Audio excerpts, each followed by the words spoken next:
BJP পরিকল্পিতভাবে বাঙালি নিধন চালু করেছে ডবল ইঞ্জিন সরকার যে ভিন রাজ্যে আছে সেই রাজ্যগুলোতে। আমরা জাতীয় বাংলা সম্মেলন বাংলা শ্রমজীবী মানুষ হুঙ্কার দিয়ে যাচ্ছি, ওরা যদি মনে করে এই রক্ত দিয়ে দেশকে স্বাধীন করা বাঙালি জাতির ওপরে আক্রমণ করবে আর বাঙালি কিছু করবে না, ওরা জানে না। বাংলার খেটে খাওয়া মানুষ রাজপথ দখল করে হুঙ্কার দিয়ে যাচ্ছে 2026-এর বিধানসভা ভোটে সম্পূর্ণরূপে বিজেপিকে নাস্তানাবুদ। আজকে জাতীয় বাংলা সম্মেলন, আজকে আমরা এই রাজপথে নেমেছি। বাংলার প্রত্যেকটা খেটে খাওয়া মানুষ, শ্রমজীবী মানুষ, প্রত্যেকটা জেলা থেকে আজকে প্রান্তিক মানুষেরা এসেছে। আমরা লেনিন মূর্তির পাদদেশ থেকে আজকে উৎকল ভবন, উড়িষ্যার উৎকল ভবন অভিযান করছি।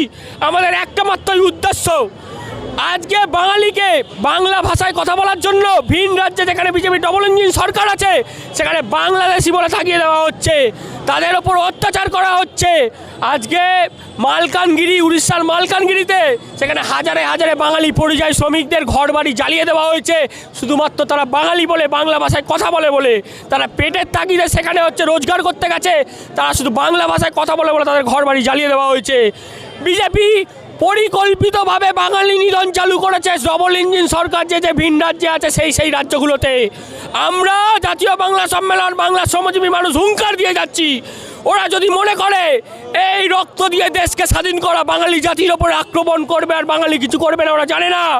বাংলার খেটে খাওয়া মানুষ রাজপথ দখল করে হুঙ্কার দিয়ে যাচ্ছে 2026-এর বিধানসভা ভোটে সম্পূর্ণরূপে বিজেপিকে নাস্তানাবুদ করে ছাড়বে বাংলার শ্রমজীবী মানুষ, বাংলার খেটে খাওয়া মানুষ, বাংলার প্রত্যেকটা প্রান্তিক মানুষ।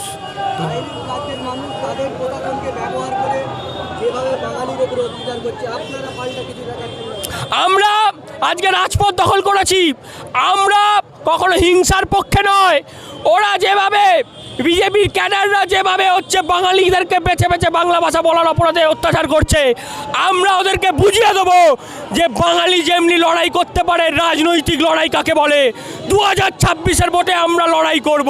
2026-এর বিধানসভা ভোটের আগে প্রত্যেকটা শ্রমজীবী মানুষ, হিন্দু, মুসলমান, শিখ, খ্রিস্টান, বৌদ্ধ, জৈন, মতুয়া সম্প্রদায়ের মানুষ যারা বাংলা ভাষায় কথা বলে, সবাই নির্বিশেষে বাঙালি একত্রিত হয়ে 2026-এর ভোটে বাংলা থেকে বিজেপিকে নাস্তানাবুদ করে আমরা জবাব দেবো। বিজেপিকে জুতোর মালা পরিয়ে আমরা এই বাংলা থেকে বিতাড়িত করব। আর বিজেপির দালাল এই শুভেন্দু অধিকারী, ও যদি মনে করে বাঙালি শ্রমজীবী মানুষদের ওপর অত্যাচার করাদেরকে গলায় মালা পরাবে, উত্তরীয় পরাবে। কিছুদিন আগে ব্রিগেডে একটা প্যাটিস বিক্রেতা, সে 20-25 বছর ধরে আমাদের ধর্মতলায় ব্রিগেডের মাঠে সে প্যাটিস বিক্রি করে। সেখানে গীতা পাঠের অনুষ্ঠান হচ্ছিল, সে না জেনে সেখানে চিকেন প্যাটিস বিক্রি করতে গেছিল। আজকে 25 বছর ধরে তারা সেই কাজ করে যাচ্ছে। আজকে বিজেপি যে কীভাবে শ্রমজীবী মানুষ বিরোধী সেটা প্রমাণ হচ্ছে। একটা প্যাটিস বিক্রেতা, বাংলার ব্রিগেডের মাঠের প্যাটিস বিক্রেতা হাহাকার ছাড়ছে যে আজকে 20 বছর ধরে সে প্যাটিস বিক্রি করছে। প্যাটিস বিক্রি করার অপরাধে তাকে কোনোদিন কেউ কিছু বলেনি।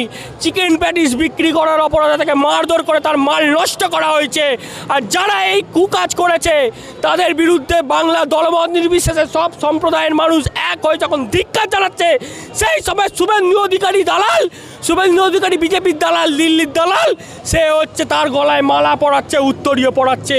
এর থেকে প্রমাণ হয় যে বিজেপি এবং শুভেন্দু অধিকারী এদেরকে বলা হয়েছে যে সম্পূর্ণরূপে পরিযায়ী শ্রমিক, শ্রমজীবী মানুষের বিরোধিতা করার জন্য। বিজেপি কখনো বাঙালি হতে পারে না, আর বাঙালি কখনো বিজেপি হতে পারবে না। এই বাস্তবকে আমাদের মেনে নিতে হবে।